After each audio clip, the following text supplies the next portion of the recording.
Okay, so, everyone's talking about it, right? Can XRP actually hit $1,000? I mean, it's a huge number, and it's definitely got me curious. Yeah, it's a question that's generating a lot of buzz and a lot of debate in the crypto community, and for good reason. I mean, XRP, it's kind of its own thing in the crypto world, right? It is. It is. And we're going to try and get to the bottom of it today, right? Hmm. Figure out how realistic this $1,000 target actually is. We've got some interesting sources to dig into. We've got some perspectives from the Bile podcast. There's some solid analysis from CoinLedger. And then we'll also be taking a look at what folks are saying over on BitChute. Sounds good. I'm ready to dive in. All right, so let's just lay it all out there. What we're going to do today is, sift through all this information, try to pull out the really important arguments, and ultimately, we want to help you guys understand what's actually possible here. Separate the realistic scenarios from the hype, the stuff that's maybe a bit more Kind of speculative. cut through the noise. Yeah. Exactly. Cut through the noise. So, maybe before we get too deep into the $1,000 question, let's just take a step back. Can you, for those who might be a bit newer to XRP, just kind of walk us through the basics? Like, what's it all about? Sure, yeah. So at its core, XRP, it's designed to make cross-border payments, sending money across borders, faster, cheaper, more efficient.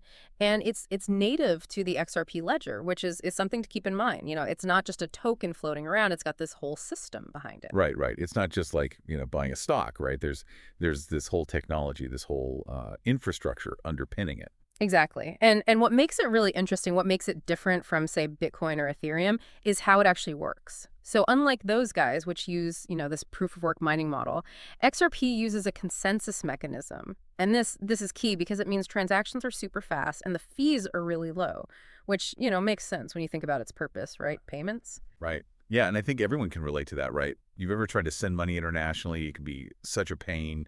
It takes forever. The fees are ridiculous, and that's exactly what XRP is trying to fix. And it's not just some small startup working on this, right?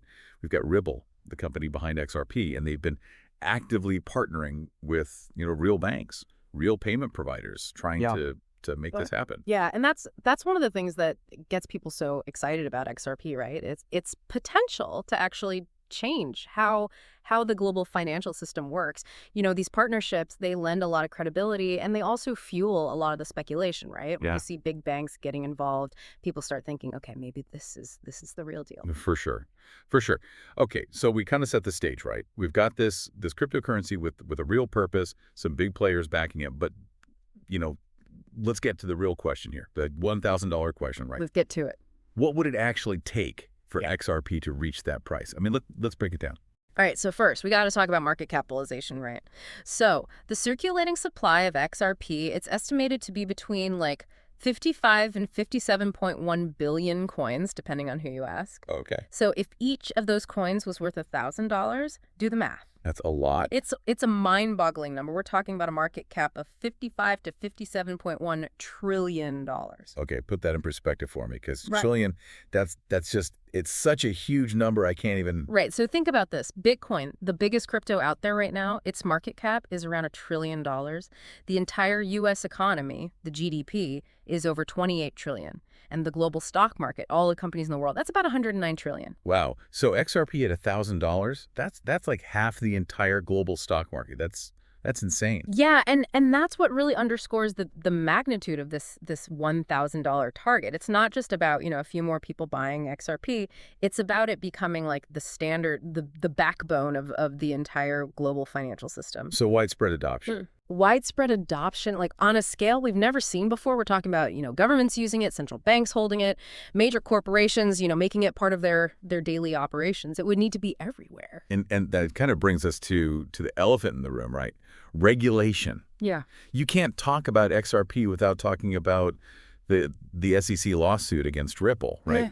That's been a major hurdle, hasn't it? Absolutely. That lawsuit, it's cast a shadow over XRP for years now. This uncertainty about its regulatory status, it's made a lot of institutions hesitant to really jump in. But didn't something happen last year? Like, wasn't there a ruling in favor of Ripple? Yeah, in 2023, a court ruled that XRP, when it sold to regular folks like you and me, retail investors, it's not a security. So that was a big win for Ripple, right? It provided some clarity, at least on that front. Okay, so some good news there. And looking ahead, I know some of our sources, they talk about the potential impact of a more, I guess, crypto-friendly environment, right? Yeah, so the 2024 US presidential election, a lot of folks in the crypto world, they were watching that closely, right? And there's some optimism around President Trump's stance on crypto. He's been, pretty vocal about his support. And there's also the appointment of Paul Atkins as the chair of the SEC, right? The source specifically mentioned this as potentially positive for XRP. What are the specific reasons for this optimism surrounding Paul Atkins' appointment? What potential changes or actions is he expected to make that could benefit the crypto space? And conversely, are there any concerns or criticisms regarding his appointment from within or outside the crypto community? Yeah, so Atkins, he's generally seen as more understanding of crypto, maybe even supportive, and that's led to speculation that the SEC might ease up on the aggressive legal actions, maybe give Ripple a bit more breathing room to grow and make partnerships. But, regulation, it's a tricky beast. Things could always change. Right. Okay. So even with the more positive regulatory outlook, $1,000 still seems like a stretch.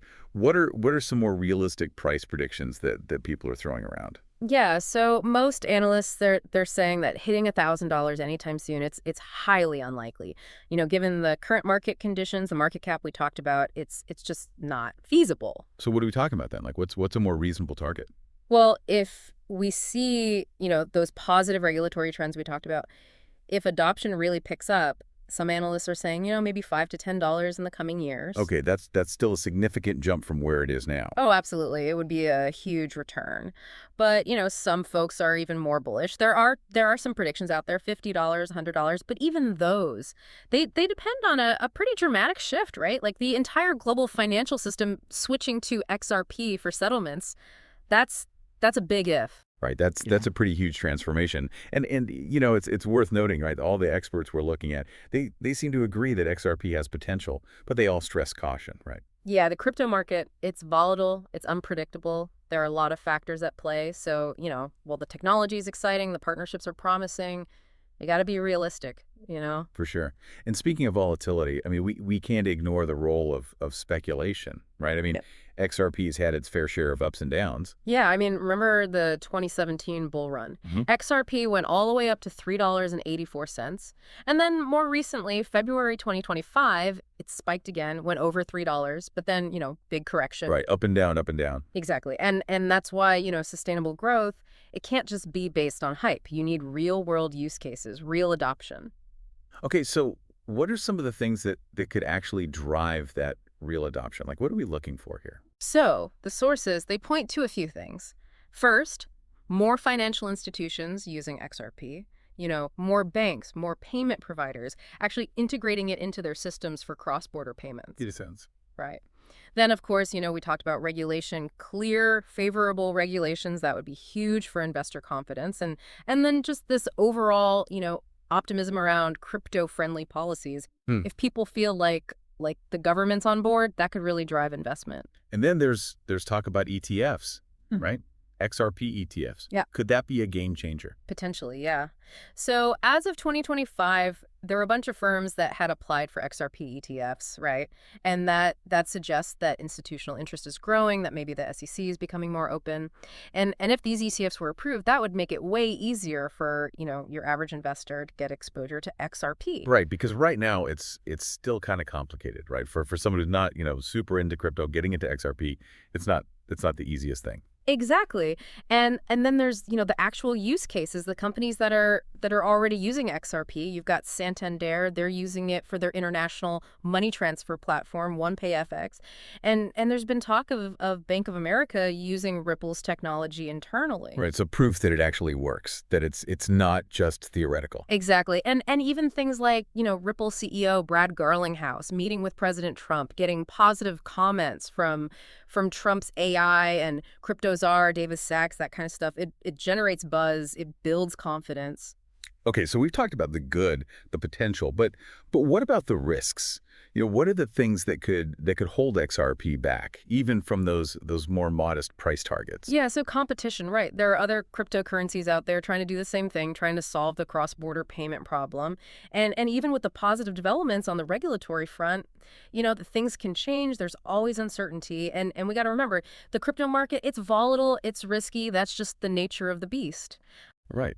And some of our sources, they also bring up concerns about centralization, right? The fact that Ripple Labs owns a lot of XRP. Yeah, that's a valid point. When one entity holds so much of an asset, it raises questions about decentralization, about potential market manipulation. Right. So not all sunshine and roses, right? There are definitely some challenges. But, amidst all this, I think it's important to remember what makes XRP different, right? It's not just another Bitcoin. It's not just another Ethereum. It's got its own purpose. Absolutely. It's specifically designed for these cross-border payments. Yeah. And it does it well, right? Yeah. Transactions are fast, 3 to 5 seconds. Fees are tiny, like a fraction of a cent. And how does that compare to the big guys?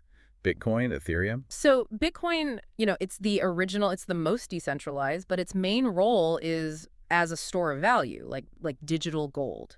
Transactions are slower, fees are higher. It's not really ideal for everyday payments.